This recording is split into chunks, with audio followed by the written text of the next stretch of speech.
За энэ хичээлээр хэрхэн удам сүлжээнд овг үүсгэх вэ? За эсвэл овогтой нэгдэж орох вэ гэсэн талаар үзье. За удам сүлжээнд анх нэгдэж ороход бол найзын сүлжээ гэсэн сүлжээнд бол орно. За энэ нь бол яг одоо бидний мэддэг Facebook сүлжээ шиг одоо ингээд хоорондоо найзлаад найзуудынхаа мэдээллийг хардаг, найзуудынхаа бичсэн постыг хардаг юм сүлжээ байгаа. За тэгвэл удмын сүлжээндээ яаж орох вэ гэдгийг үзье. Тэгэхээр удмын сүлжээнд орохын тулд удам сүлжээ гэсэн одоо энэ одоо эсхийг сонгоно. За тэгэхээр одоо бол би 3 овогт бол нэгтдсэн байж байна. Яад орчхон жишээ 1 гэсэн энэ 3 овогт нэгтдсэн. Дөнгөж одоо удам сүлжээнд нэгтэд орсон хүнд бол энэ миний овгууд гэдгийн доор нь бол ямар нэгэн овгийн жагсаалт бол гарч ирэхгүй. За энэ бол энэ хэсэг хоосон байна. Миний овгууд гэж байхгүй гэсэн үг. За тэгэхээр анх овогтой одоо нэгдэхийн тулд бол овогт нэгдэх гэдэг үйлдэлийг сонгоно. За овогт нэгдэх үйлдэлийг сонгохоор ийм интерфейс гарч иж байгаа. За тэгэхээр эхлээд одоо өөрийнхөө овгийг байна уугүй юу гэдгийг бол шалгаж үзэх шаардлагатай. За шалгаж үзэхдээ удам сүлжээнд нэг онцлог нь бол одоо нэг овгийнхаа хоорондоо нэгдэхдээ тухайн овгийн байршлыг эхлээ сонгодог байж байгаа. Тэгэхээр жишээ нь одоо би борж байгаа овг болё гэж бодоход одоо Монгол улсад борж байгаа овгтой маш олон одоо боржгон гэж нэрлсэн маш олон овгтой байгаа. Тэгэхээр тэр олон овг одоо олон боржгонууд дундаас өөрийнхөө одоо овгийг хайж олоход бол маш хэцүү. Тэгэхээр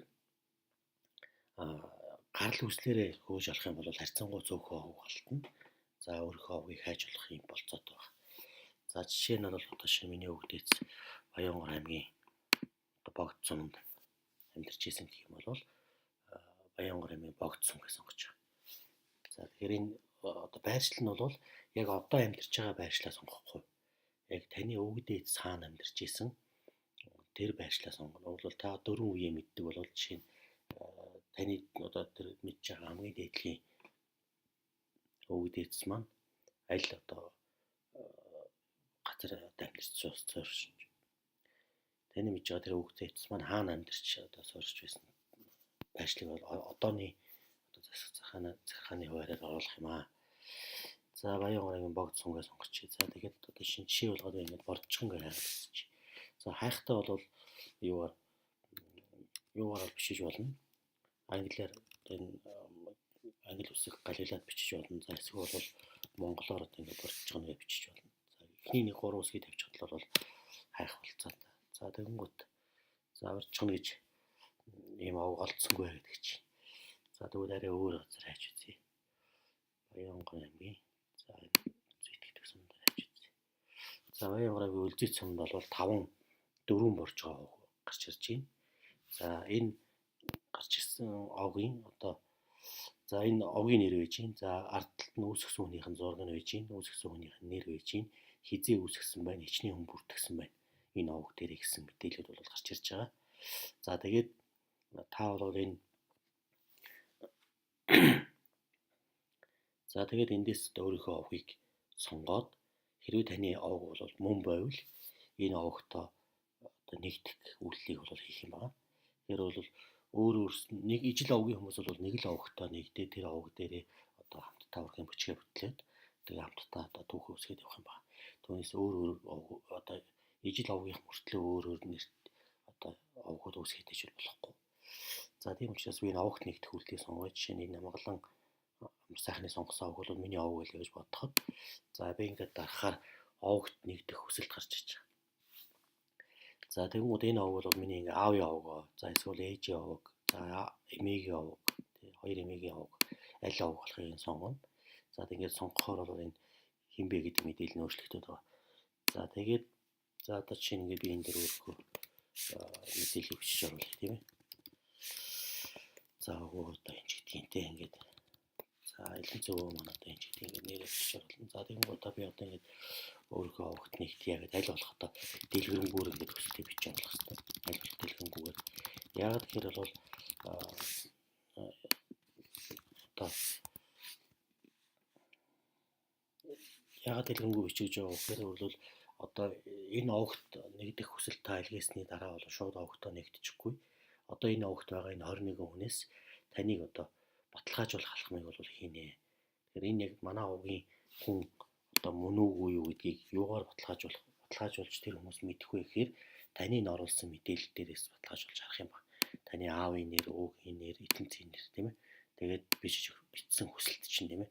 Энэ дээрээс үндэслээд одоо энэ яг манай овгийн хүн мөн үгүй юу гэдгийг одоо тодорхойлж аваад тэгээд баталгаажуулах үйлдэлийг хийх юм байна. За би ингээд илгээх гэсэн хүсэлтэд тавьчих. За тэгэнгүүт одоо би саяны ингээд энэ амгалан амар сайхны үүсгэсэн боржгоо авахт руу нэгтчихлээ. За тэгэнгүүт энэ юу гэж юм хэрэг та авахт одоо эсэх хүсэлтийн амжилттай илгээлээ. Одоо овгийн гишүүд таныг баталгаажуулах юм бол та жинхэнэ гишүүн болно. Эхлээд бол одоо жинхэнэ гишүүн биш зочин гишүүнээр бол тухайн овогт нэгдэж орж байгаа гэсэн үг. За одоо саяны нэгдсэн овог руу орж үзүүлье. За боржгоо овог руу яваад орчиж. За одоо тэгэнгүүт бол энэ овогт бол ийм хүн нэгдсэн нэгдлээ ингээд аавны ээжний нөгөө эмээний гэдэг бидний бичсэн хүсэлт бол энд гарч ирнэ. Таны мөн гар утасны дугаар бол энд харагдана. Тэгээд энэ овгийн хүмүүс бол одоо ингээд мөн биш гэдэг үйлдэлийг сонгоод одоо таны мэдээллийг баталгаажуулснаар та овогтой нэгдэх. За одоогоор энэ танд бол энэ овгийн одоо ямар нэгэн бичлэгүүд бол харагдахгүй. Таны нэгдсэн овгийн гишүүд таны мэдээллийг одоо энэ мөн биш үйлдэлийг хийгээд баталгаажуулсны дараа та овгийн шинхэн гишүүн болвол энэ бичлэгүүд нь бол харагддаг байнамаа. За одоо ингээд бүгдээрээ нэг овогт нэгдээд үтчихлээ. За одоо өөрснөө нэг овог үүсгэж үзье. За овог үүсгэхдээ за саяны байршлаа дахиад сонгоч. Баянгар аймаг Үлзийд суманд. За арай өөр одоо овог юу ч гэдгийг. За энэ дээр жишээ овог гэдээ үсгэж та энэ овог устгах шаардлагатай. За жишээ овог гэд хай. За тэгмүүд энэ овог бол олдсонгүй гэдэг чинь. Өөрөөр хэлбэл таны хайсан жишээ овог бол олдсонгүй. Шинэ үүсэх бол энд дараарай гэдэг. За би энэ шинээр үүсэх гэдэг энд дарна гэдгийг даръя. За тэгэнгүүт энэ дээр бол Баянгар аймгийн Үлзийд суманд. За та энэ овогт хамаарах өөрийн дээд үеүдээ бичнэ үү гэдэг чинь. За одоо шинэ аавынхаа нэрийг бичье. За өвгийн нэр. За одоо элэнцэн өвгийн нэр гэдэг ч юм уу ингэ бичиж. За ээжийн овогч байж болно, аавын овогч байж болно тий. За ингээ илгээх гэдэг товчийг дарангуут одоо миний энэ оруулсан мэдээллээр одоо саяны жишээ овог гэдэг нэртэй овог бол үүсэх юм аа, шинэ овог үүснэ. За бид нар үүсгэж үзье. За тэгвэл та овгоо амжилттай үүсгэлээ. Миний овог үзснээр шинэ овгоо сонгороо гэж. За тэгвэл одоо шинэ саяны жишээ овог гэдэг овог бол энд үүсчихсэн байж байна. За би энэ овог руу орж үзье. За яваад орохоор бол Баянгар аймгийн Үлзийд сум жишээ овог гэдэг овог би ингээ үүсгэжлээ. За ийм байдлаар одоо удам сүлжээнд овогтой нэгдэж одоо болж байна. За мөн овог одоо таны овог бол байхгүй болвол овгоо үүсгэж болж байна. Гэхдээ ер нь бол овгоо үүсгэхээс өмнө бол миний овог байгаа эсхийг бол зайлшгүй одоо маш олон хувилбараар бол шалгаж үзэх шаардлагатай. Яагаад тэгэхээр бол таны овгийн одоо удам сүлжээнд бол нийт нэг 60 орчим мянган овог бол үүсчихсэн байж байгаа. Тэгэхээр таны овгийн хүмүүс аль үший одоо овгоо үүсгэсэн байх магадлал бол өндөр. Тийм учраас таны овгийн хүмүүс овгоо үүсгэсэн байвал та тэрэн дээр нэгдэж орсноор цаг хугацаа хэмнэн бүгдээрээ нэг дор одоо хялбархан нэгдэх боломжтой. За тэгэхээр та одоо нэрийн янз бүрийн хэлбэрээр хайгаад шинэ овгийнхоо өөрийнхөө хамгийн дөрөнд одоо иргэний үнэлэлт дээрх овгийнхоо нэрээр хайгаад үзэх хэрэгтэй. Тэр овогч нь болдохгүй бол дараа нь та одоо хамгийн дээдлийн одоо өндөр өвөг дээдсийнхаа нэрээр хайгаад үзэх хэрэгтэй. За мөн танай овгийнхоо өөр одоо уул усныхаа нэрээр овгоо үүсгэсэн байж магадгүй учраас бас уул усныхаа нэрээр ч гэдэг юм хайж үзэх хэрэгтэй. Ингээд янз бүрийн хувилбараар овгоо хайж үзээд хэрвээ таны овог олдох юм бол хамгийн дөрөнд овогтой нэгдэх сонголтыг хийх хэрэгтэй. За үнэхээр олдохгүй бол шинэ овог одоо үүсгээд ингээд удам сүлжээнд одоо нэгдэж болно.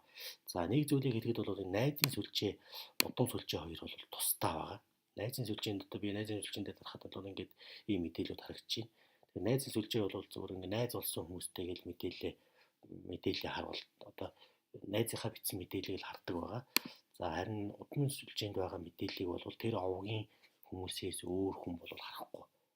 Тэр овогт нэгдэж ороод жинхэнэ гишүүнээр одоо баталгаажсан тийм хүмүүс л овгийн мэдээллийг харна. Түүнээс биш одоо хин дуртай нь бол харах юм боломжгүй хаалттай сүлж байгаамаа. За ингээд энэ хичээлээр бид нар овогтой хэрхэн нэгдэх вэ? За хэрвээ таны овог байхгүй бол хэрхэн үүсэх талаар хичээлийг үзлээ.